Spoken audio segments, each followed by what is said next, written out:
Ketika mungkin kamu melakukan dosa, sadarkanlah jiwamu bahwa kenikmatan dari dosa itu palsu.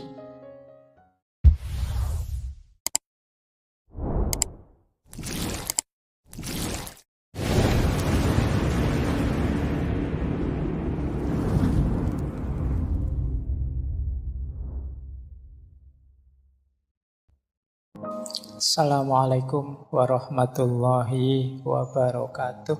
Bismillahirrahmanirrahim. Sekarang tentang menyepelekan dosa sehingga kamu tidak kunjung bertobat. Kalau ini saya ambil dari pendapatnya Syekh Yusuf Al-Qaradawi. Perhatikan, kita itu sering sekali menyepelekan dosa. Alah Pak, cuma dosa itu aja, cerewet amat misalnya. Biasa saja lah Pak, wong yo efeknya ndak besar. Hati-hati, kata Syekh Yusuf Al-Qaradawi, dosamu yang kamu anggap kecil-kecil itu bisa menjelma jadi besar. Makanya ada kalimat dalam dunia tasawuf itu, tidak ada dosa kecil yang diremehkan dan tidak ada dosa besar yang ditobati. Dosa kecil yang diremehkan dia akan menjelma jadi besar. Dosa besar yang ditobati, disesali, ya dia akan luntur jadi kecil bahkan hilang. Kapan dosa kecil jadi besar? Yang pertama, kalau diistiqomahkan. Jadi dikekalkan.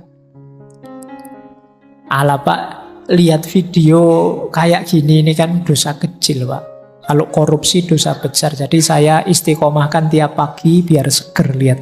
Nah, ya itu lama-lama pasti akan menjelma besar. Karena pengabaianmu terhadap dosa itu menunjukkan ketidaktakutanmu pada Allah. Ya dia dosamu akan menjelma besar. Meremehkan Allah itu kan dosa besar.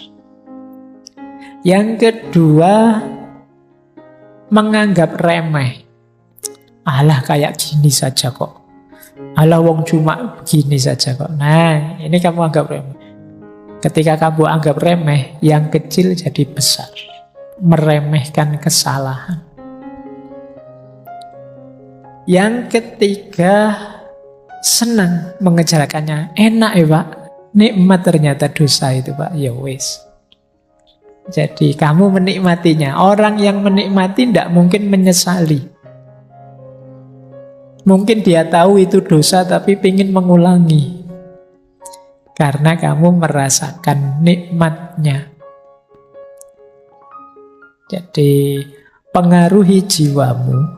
Ketika mungkin kamu melakukan dosa, sadarkanlah jiwamu bahwa kenikmatan dari dosa itu palsu. Boleh kamu cari argumennya, silahkan biar tambah mantep, tapi sadarilah bahwa kenikmatan dosa itu kenikmatan yang palsu. Mungkin memang enak, mungkin memang nikmat, tapi kalau ilmumu nambah, nanti akan ketahuan efek merusaknya. Tidak hanya untuk dirimu, mungkin untuk banyak lingkunganmu, mungkin untuk anak cucumu dan seterusnya. Jadi ini yang ketiga. Kalau kamu merasa nyaman terus, ingin mengulang terus, ya dosa kecil bisa jadi dosa besar. Kemudian dosa kecil bisa besar kalau kita merasa aman dari hukuman Tuhan. Ini nanti akhirnya ya jadi menyepelekan. Allah itu ya Maha Penyayang, Maha Pengasih. Aku kan aliran yang paling diridhoi oleh Allah. Jadi mesti selamatlah aku. Jadi peremehan-peremehan seperti ini membuat dosa yang kecil jadi besar. Ayo ya melatih jiwamu untuk tidak menganggap bahwa Allah mesti mihak aku lah. Wong aku ini orang dalam kok. Aku yang punya kuncinya surga. Wong kuncinya surga itu sudah dibagi-bagi pada semua orang, katanya la ilaha illallah itu miftahul jannah. barang siapa yang akhir hidupnya la ilaha illallah masuk surga. Saya melakukan dosa apa saja ndak apa-apa lah Pak. Nanti terakhir saya akan bilang la ilaha illallah. Menyepelekan. Jadi ya Islam itu ndak berat. Islam itu ndak rumit. Agama itu tujuannya memudahkan, tidak menyulitkan. Tapi jangan diremehkan, disepelekan, sehingga kamu nabrak larangannya sambil menyepelekan. Ya seperti tadi rumusnya, bahwa manusia itu memang makhluk khotok wan nisyan, tapi itu bukan alasan engkau sengaja melakukan khotok wan nisyan. Kemudian yang kelima, dosa kecil yang dipamer-pamerkan. Nah, ini juga menunjukkan kamu bangga dengan dosamu. Saya tidak tahu, mungkin anak-anak muda hari ini lah kadang dia suka pamer aneh-aneh. Baru kali ini tahu rasanya ciu misalnya, whisky misalnya, terus dipamerkan, diposting, dipamer-pamerkan. Wah, seneng aku nih pacar baru, mau aja diajak kemana-mana, nginep juga oke misalnya. Terus kamu foto, kamu share fotonya kemana-mana. Dosa yang semula kecil bisa jadi besar. Kenapa? Karena kalau kamu pamer-pamerkan, ada kemungkinan orang lain niru. Wah, kelihatannya kok asik ya kayak temanku itu. Aku tak beli ciu juga misalnya. Yang kecil bisa jadi besar. Jadi jangan remehkan dosa kecil. Yang terakhir, dosa kecil yang dilakukan orang besar. Panutan, orang terkenal, orang yang followernya banyak. Ini juga bisa menjelma dosa besar. Kenapa? Dia ini diikuti orang. Followernya ratusan ribu, dia malah mukuli istrinya misalnya. Wah, ini berarti lumayan ternyata. Mukuli istri bisa viral ini. Wah, aku tak nyoba viral kayak gitu misalnya. Semoga tidak ada yang begitu.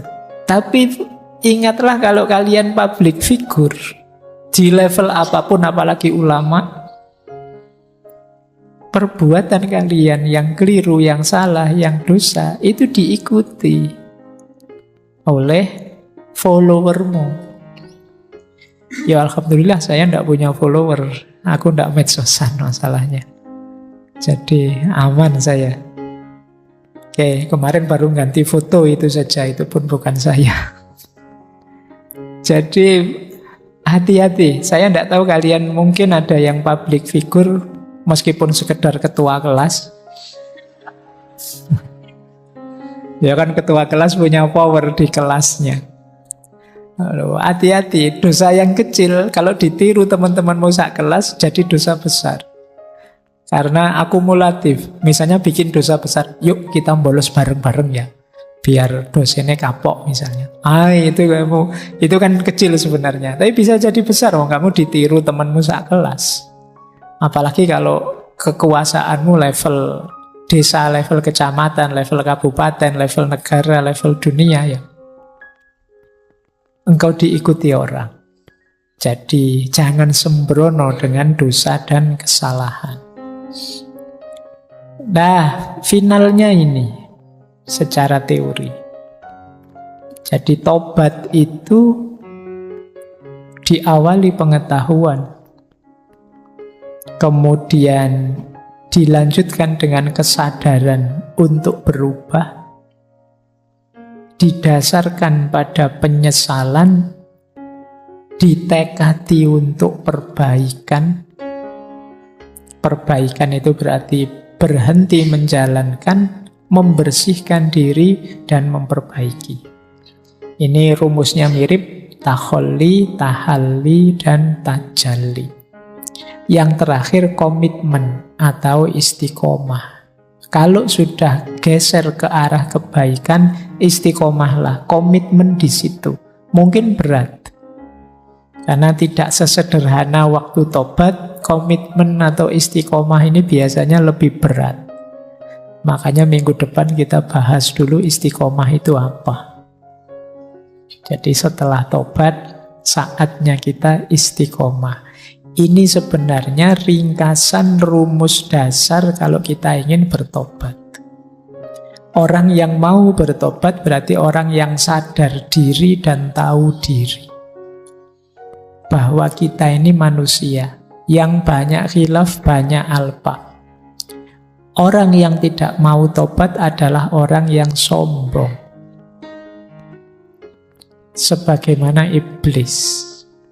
Iblis itu kan sombong. Merasa lebih tinggi. Merasa dia tidak salah pokoknya. Padahal sudah jelas-jelas salah. Nah, ini cirinya orang sombong. Sombong itu syirik kecil. Baik, jadi ini rumus dasarnya tobat. Buahnya tobat apa? Kalau ini efeknya. Jadi itu saya bawakan 2 ayat, silahkan nanti kamu cari terjemahannya. Surat Hud ayat 52 dan surat Nuh ayat 10 sampai 12. Ini 2 ayat ini menunjukkan janjinya Allah, orang yang bertaubat itu akan diberi aneka ragam anugerah sebagaimana hujan dari langit.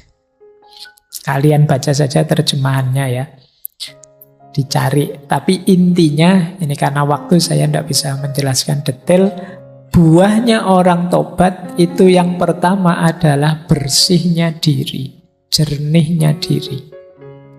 Sehingga mampu lebih jelas menangkap kebenaran. Yang kedua, tenangnya diri.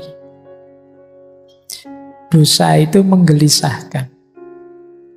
Jadi orang yang tahu bahwa dia berdosa itu biasanya hatinya tidak nyaman, tidak tenang. Ketika kalian mau bertobat, disitulah kalian ketemu ketenangannya hidup.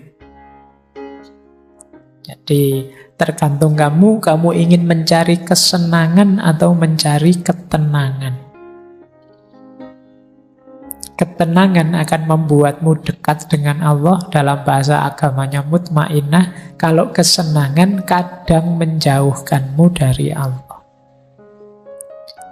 Banyak orang mengorbankan ketenangan hidup hanya demi kesenangan yang sesaat.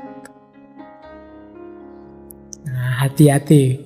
Kalian harus cerdas, karena ini ngaji filsafat, berpikirnya harus jauh ke depan. Tidak hanya menemukan senang, enak yang sesaat. Tapi carilah yang nilainya lebih, durasinya lebih panjang, lebih long lasting. Ini kayak hierarki nilai di seller kemarin.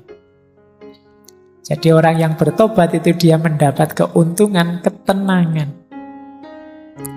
Yang ketiga, kedekatan dengan Allah tentu saja. Allah itu sangat sayang dengan orang yang tobat. Nanti ada hadisnya. Kemudian cinta ilahiyah, cinta pada Allah. Jadi taubat akan membawa cintanya Allah pada kita. Yang pada gilirannya juga akan menumbuhkan cinta kita pada Allah. Karena kita meninggalkan cinta-cinta yang lain, yang sifatnya duniawi. Dan yang kelima, ini yang ayat yang saya singgung tadi, anugerah. Allah itu saking inginnya kita bertaubat, dia menjanjikan macam-macam bagi orang yang taubat. Termasuk aneka ragam anugerah yang ada di 2 ayat tadi. Baik, jadi ini buahnya. Tapi ya buah tidak akan kita temui kalau prosesnya belum jalan. Jadi teman-teman silahkan, ini teori jangan dihafalkan atau hanya untuk diceramahkan. Coba kamu jalani, kata orang Jawa, ngelmu kuwi kelakone kanthi laku. Kalau ingin benar paham seperti apa manfaatnya tobat, jalankan tobat itu.